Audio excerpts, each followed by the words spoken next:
Been a crazy Alabama week for me, but we're back, and we're back with Seamus Rohrer for our weekly Seamus Says feature. We're talking what's gone right and what's gone wrong for the Wisconsin football defense through 2 weeks of play here on Talkin Badgers.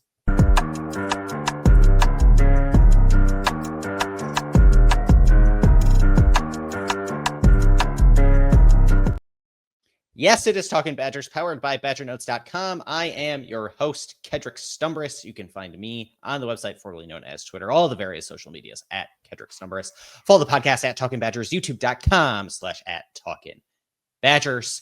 We are joined today by Seamus Rohrer as the Wisconsin Badgers football team prepares to take on the Alabama Crimson Tide tomorrow inside Bryant-Denny Stadium at 11 a.m.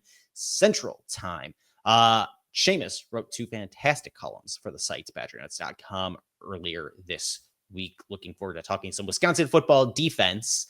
We'll get into the offense a little bit too along the way as we talk about, a certain quarterback who people have been talking about for some reason inside or in Madison, Wisconsin this week. As a reminder, we will go live for an instant reaction show following Wisconsin's game against Alabama. Probably hit that around 2:30 p.m. ish. Stay tuned to the YouTube channel for that. Otherwise, we're going to get right into our conversation with Seamus Rohrer for our weekly segment, Seamus Says. Come on up right after this. We welcome back into the program BadgerNotes.com columnist Seamus Rohrer. Seamus, how you doing on this fine Friday?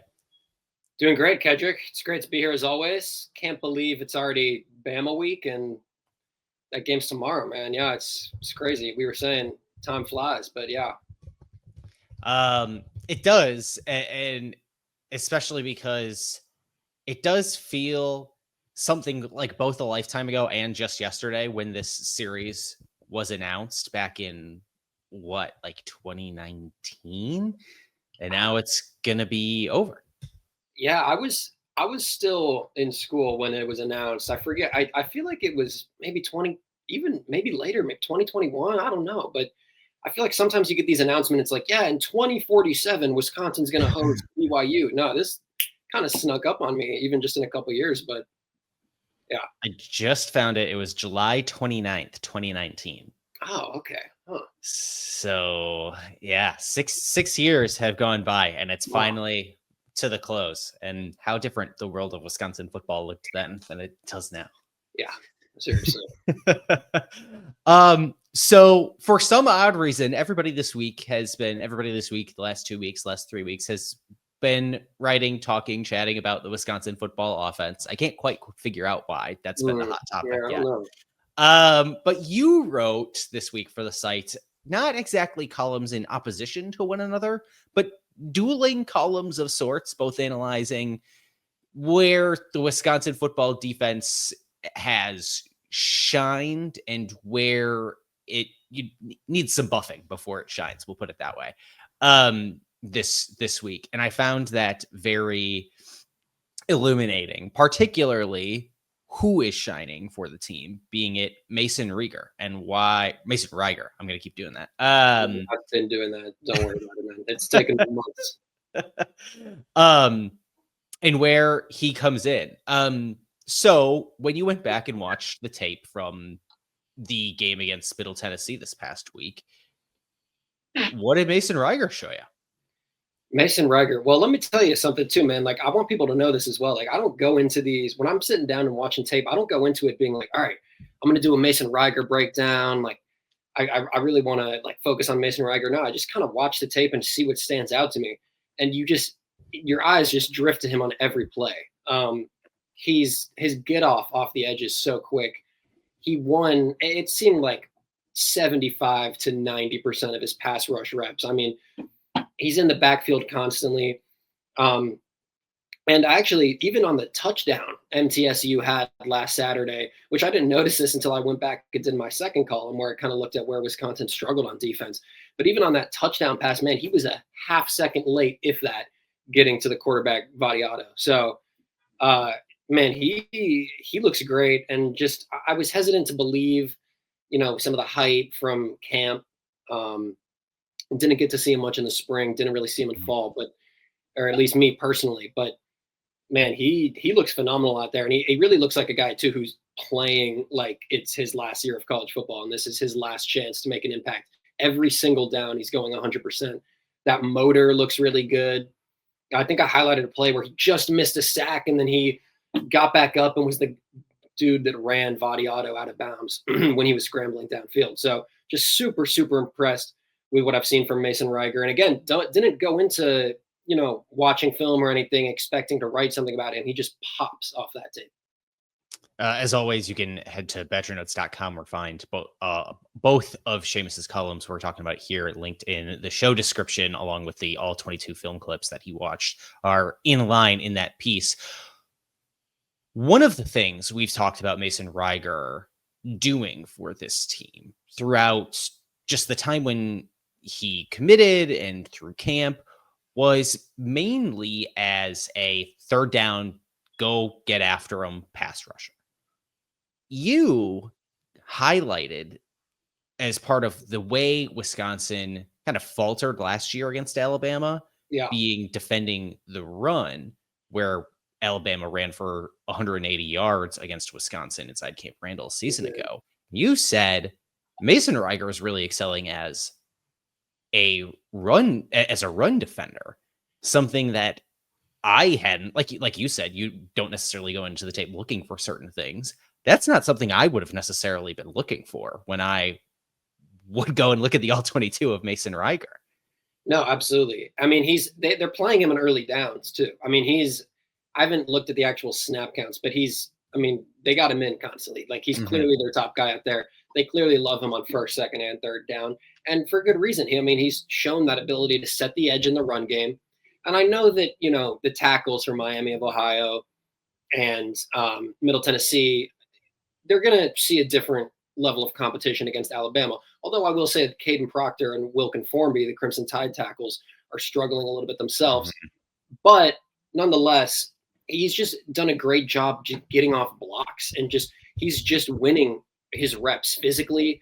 And that just, whether or not you're rushing the passer or setting the edge against the run, and he just has a great nose for the football too. You can just tell that he's been down this road before, even all the injuries that he's dealt with in his career. You can tell that he's just that savvy veteran presence. And he, honestly, he's playing like a man amongst boys out there, and that's showed up on the tape for sure. Yeah, Caden Proctor, who Wisconsin Badgers fans might remember from the saga of the maybe not quite one semester that he spent with the Iowa Hawkeyes before he returned back to the Alabama Crimson Tide following Nick Saban's departure.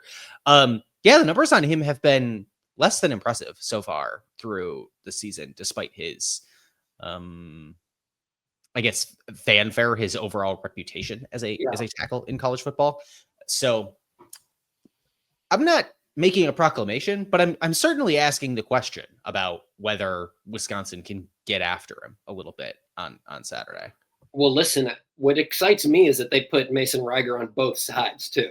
So I think it doesn't really matter who's striving. They're like, okay, Wilkin Formby is the right tackle. Although I think Crimson Tide head coach Kalen DeBoer, he mentioned something about how there might be a competition at that right tackle spot.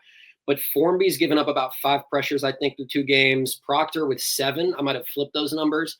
But either way, they both lead the Crimson Tide offensive linemen in pressure surrendered. And the Badgers don't care which side they line Mason Riger up on. So wherever they think he's got the best chance to win, they'll put him there. So that's going to be super, super fun battle to watch, man, because those tackles, as you mentioned, especially Caden Proctor, great pedigree, 5-star prospect, but man, Mason Riger's playing some great ball. That's going to be a phenomenal matchup to watch on the edge. That should be great. And in terms of places Wisconsin needs to improve, the other column you wrote this week that was published just yesterday, which was where Wisconsin football's defense must improve versus Alabama. This got into it a little bit in terms of pass coverage, some of the deep shots that Nick Vadiato was able to complete against Wisconsin this past week. Corners didn't necessarily cover themselves in glory, but you got into it a little bit more when it wasn't the corners you were worried about. What did you see that maybe led to some of those deep shots?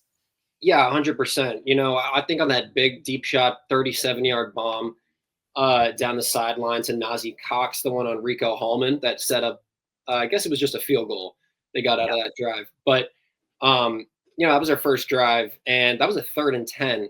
And the Badgers sent a 7-man blitz, which Middle Tennessee just picked up beautifully. And, you know, I mentioned it in the column, but that just can't happen against Alabama. If you're going all out, you know, leaving everyone in single coverage, you have to get home because Wisconsin's DBs are not going to be able to hold up for 60 minutes against the likes of Jeremy Bernard and Ryan Williams and Isaiah Horton, who is a less talked about name, but something important about him is that he's 6'4". And that's another problem with these Wisconsin cornerbacks is they're just not Yeah, getting for any sure. taller, you know? And so, you know, you look at Rico Hallman, technically sound, his footwork is incredible. He can mirror any route. But you put a guy like Najee Cox out there who is 5'6" on him. I mean, you know, you can be as technically sound as you want, and that's just a hard thing to defend. So that still does worry me. I think the play of the corners because they're just inherently, and that, you know, it's where you miss a guy like Nazir Forkerin, man. I mean, he's 6'1", 6'2", longer, lankier, a little more physical. So as you mentioned, there were some issues. You know, for instance, pass rush not getting home. That set up at least one of those big shots down the field. But man, yeah, you'd like to see those Wisconsin corners hold their ground a little bit more. You mentioned Alabama wide receiver Ryan Williams. He was out in week 2 as he left that game in week 1 against Florida State with a concussion. He is expected to go in this one. And yeah, that completion to Najee Cox with Rico Hallman in coverage. I really appreciate you mentioning the height on some of these corners because there was just something very odd about seeing a veteran guy, a guy who's been in the weight room for years, and Rico Hallman on that shot. And yeah, it's just one play, but also like it's a small sample size sport. You have to take away what you can from any snap. Rico Hallman just got out muscled on He that did. play more Yeah, than he did. anything. Right. And that gives me concerns going into a game like this one, where the wide receivers for Alabama are going to be much more talented as well. 100%. 100%. I think that, you know, Middle Tennessee sort of, you know, whatever their scouting report told them, they were like, all right, look, we got some short corners, might be able to take a shot on. You definitely don't want to put that on tape right before you go play Alabama.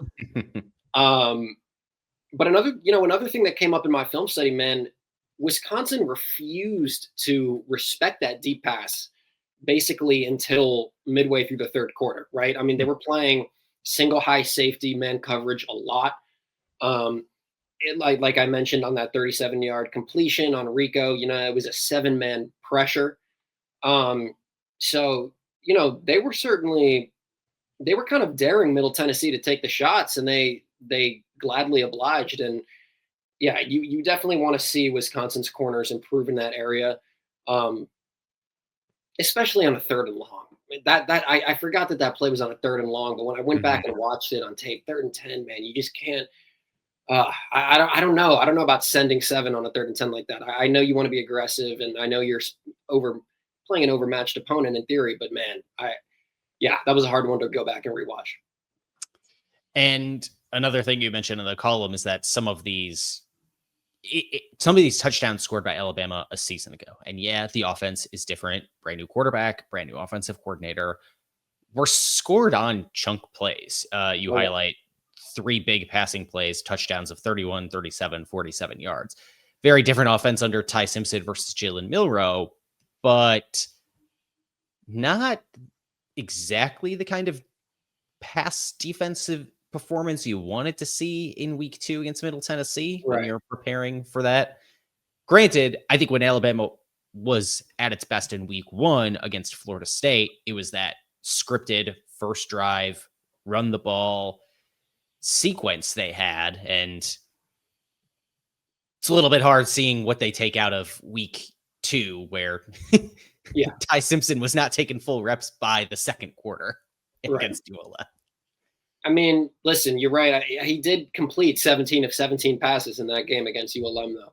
And that's why I'm saying it's concerning. It's the last thing that you want to put on tape right before you go play Alabama, especially with, as you mentioned, how that game played out last year. I mean, you had Ryan Williams beat Nizer Forkerine on a go ball, I think, for that first touchdown. I know Rico was beat for a touchdown. Secondary was just shredded. And, you've got a lot of the same receivers. Ryan Williams, Jeremy Bernard. So it's certainly alarming. And just going back and seeing, what they could have fixed, maybe it is a little concerning when you look at the tape and you're like, wow, this corner just got beat. And it's almost as simple as that in some of these instances. So we'll have to see how it plays out. But certainly you could envision some Crimson Tide receivers kind of licking their chops after watching that tape. If it's not the pass defense, if it's not the defensive backs, what aspects of the defense are you most concerned with, and which aspect are you most confident in Wisconsin being able to employ against Alabama this upcoming week? That's a good question. I think it certainly is the defensive backs that I'm most concerned with. Absolutely defensive backs. Wisconsin played a lot of man against Middle Tennessee. I don't know that they're going to be able to do that against Alabama. We'll have to see just how Alabama kind of wants to play this game, because like you said, their run game is kind of how they looked good against Florida State. So it's 100% the DBs, man. And, it's tough because you come into the season and you think, oh, that secondary is the strength of the defense. Well, now I'm looking at the front seven, and I'm looking at Christian Allegro and Tackett Curtis flying around, and I'm looking at Riger coming off the edge, and I'm looking at big Brandon Lane coming up the middle, and I'm saying, well, that front seven looks really good. I'm worried about these guys on the back end right now holding up in coverage. So I think, especially against Alabama's talented receivers, that's 100% what I'm worried about. I would be a lot more concerned about the ground game if I knew for certain that Alabama running back Jam Miller was going to be available. Yeah. They've been using Richard Young and I believe another halfback whose name I'm forgetting, kind of splitting it up in a committee-like situation. None of those guys have really shown me anything, that keeps me up at night from a defensive standpoint for Wisconsin. But Jam Miller is someone who you want to worry about if he's back. So that would change things certainly. But 100% right now, I'm worried about Ryan Williams and Jeremy Bernard against those Wisconsin DBs. Jam Miller, the Alabama running back who suffered a collarbone injury in like the closing scrimmage of fall camp for Alabama. He is considered a game time decision tomorrow. You got a stat guy back there? You got like a info guy back there? It's you need that line or what? You're supposed to do this every day, and you're able to internalize things here and there. That's I appreciate the compliment. So Seamus, I want to touch on the other side of the ball really quickly, even though it's not what we talked about or not what you wrote about this week for the site. General thoughts, feelings about Danny O'Neil presumably walking into Bryant-Denny Stadium tomorrow? Yeah, I love this. I feel like I'm going to get this question from you every week. Just how are we feeling about Danny this week? At least for the time being, until we know we don't have to ask the question. Yeah, until further notice. Yeah. Man, listen, I mean, in the post-game column I wrote after that MTSU game, I know people were disappointed in the offense, particularly the running game when it comes to tailbacks. But I really liked what I saw from Danny. And I think a point that I made is, look, okay, I know that Badger fans probably have PTSD from a short backup quarterback that wears number 18. But Danny O'Neil, I mean, he's getting the ball out on time. It's going where it needs to be. It's getting there with pretty great accuracy. I really like what I'm seeing from Danny. And one of the biggest things that I liked in week 2, which, you might not see immediately on the stat sheet, but he didn't take any sacks. Yeah. And I know that obviously the offensive line has some say in that as well. But that kind of just, to me, it seemed like he was way more settled into the offense. And it's hard to know, like, oh, how would Wisconsin have this much better of a chance if Billy was in? We got to see Billy for what, a few drives? I mean, so listen, I don't think I said this last week and I'll say it again, especially for this game against Alabama where you're 3 touchdown underdog on the road. If they win this game, I mean, Danny's going to have to make some throws, but it's Mhm. they can't put it all on his back. Obviously, they're going to have to win it in the trenches on both sides of the ball. Um, but man, overall, like what I'm seeing from Danny, I really do. I love that you brought up that he did not take a sack in week 2 against Middle Tennessee, because yes, the offensive line in week 1 looked considerably worse, especially in pass protection with Davis Heinzen at left tackle, which he Yeah, was directly responsible for at least 2 of those sacks. Emerson Mandel with the third. But one of the concerns I had coming out of that game was just when I went back and watched was he just held onto the ball for a very long time he did. in many instances. And you are right to point out, I believe, that he did just look more comfortable. He stepped up and delivered the ball more in rhythm on time. It didn't look like he was holding on to the ball as long. I'm less worried about him taking sacks just from his own play. Now, what the offensive line does, that's an entirely different conversation. Yeah. Um, but I am more confident in Danny O'Neill's ability to just be on time, run the offense compared to where I was at 2 weeks ago. 100%. And I also think that I really liked how he was hitting targets all over the field, right? Yeah.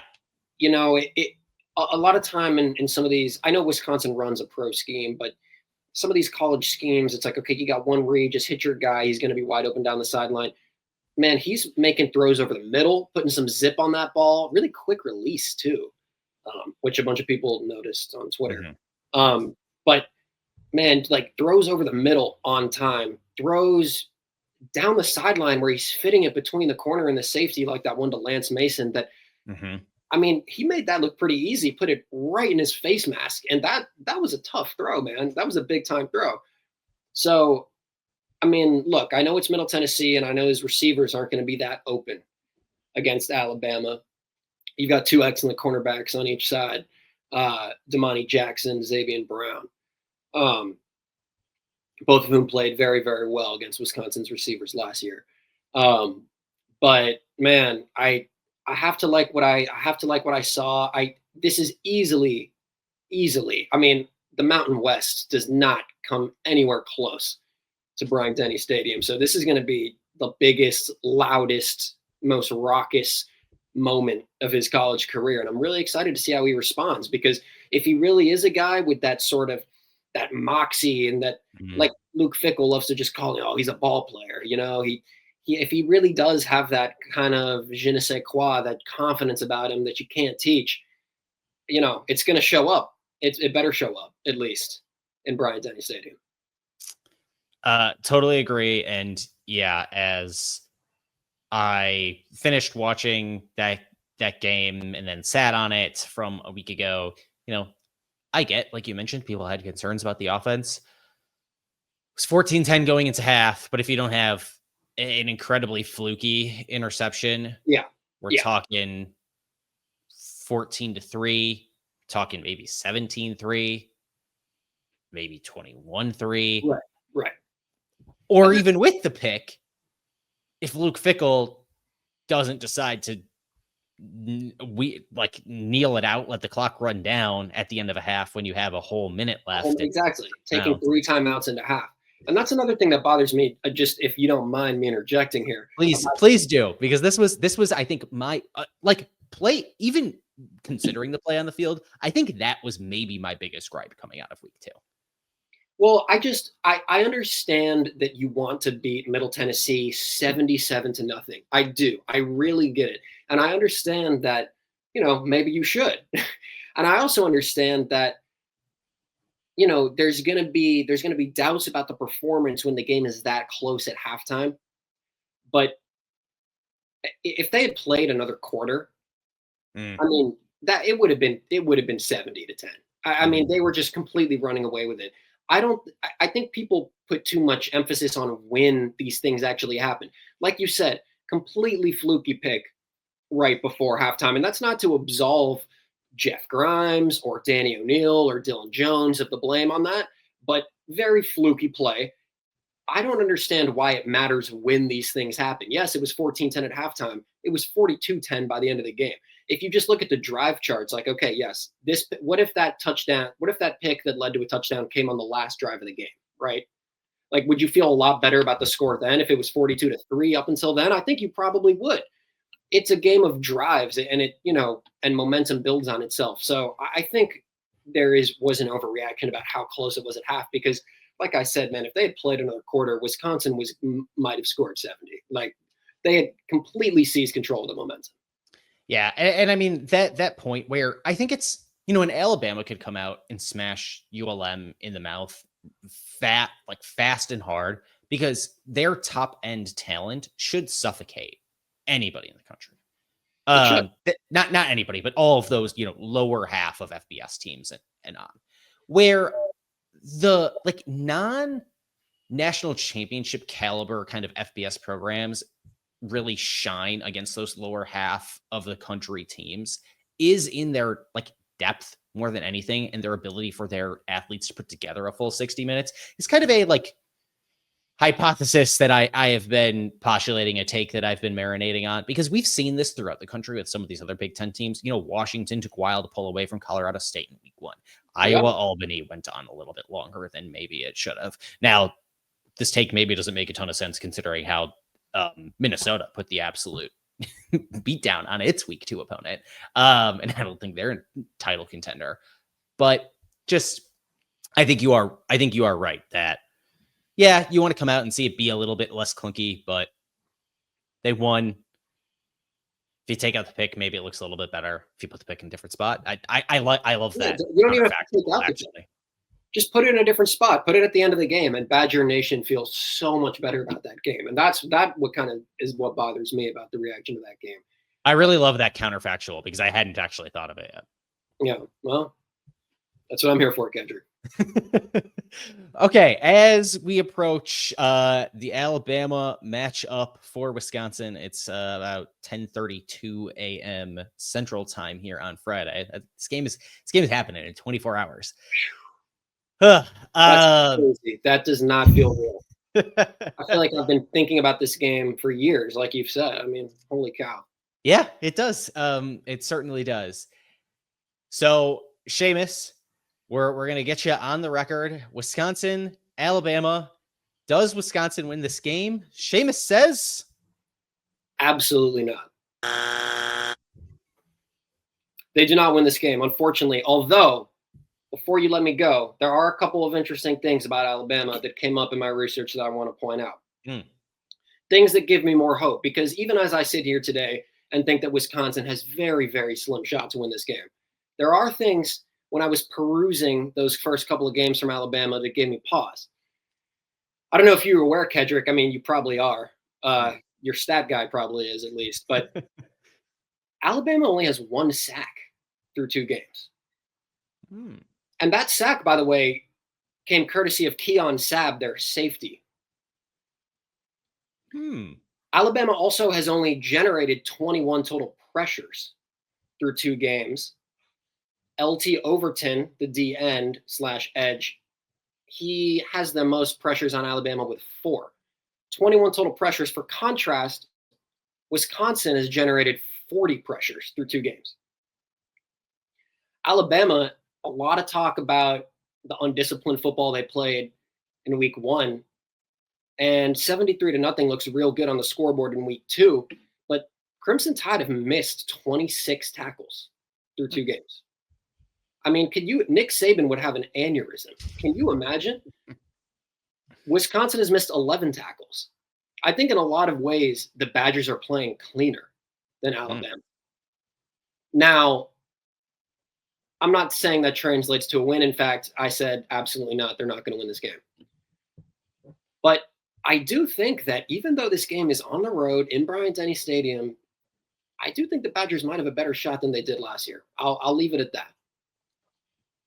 That sounds like a fair take to me, and I did not know that they only have 1 sack on the season. But as you say it and give me the pressure numbers, it doesn't entirely surprise me, given that look outside of that first drive not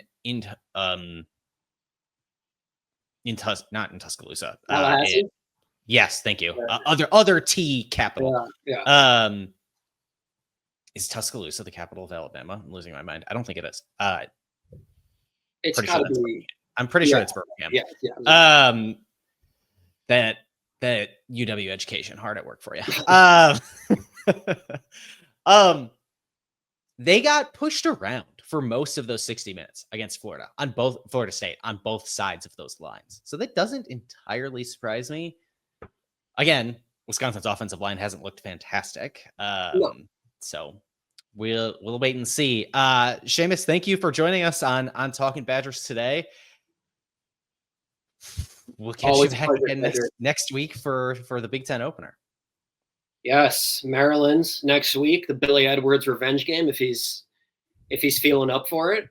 But yeah, like we said, man, can't believe it's already Bama in T-minus 25 and a half hours maybe. So crazy time. What a time to be alive.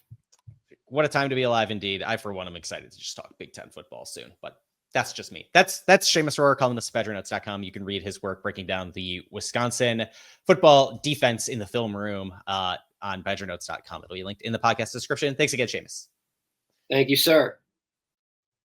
That was Seamus Rohrer of BadgerNotes.com. Go and read his work. We'll link that in the podcast description if you want to get your film study in before Wisconsin plays Alabama on Saturday. We will be back here live for an instant reaction show following the game. Me probably joined alongside Dylan Graff, maybe some other folks. Unfortunately, and couldn't get an after dark show this week, so maybe we'll get them in on the post game reaction show this Saturday. So stay tuned to Talkin Badgers, youtube.com/@TalkinBadgers to get that as soon as we go live following the game. Otherwise, we will talk to you all very soon. It's football, basketball right around the corner. It's getting to be a good fall in Madison. Until we talk to you again tomorrow on Wisconsin.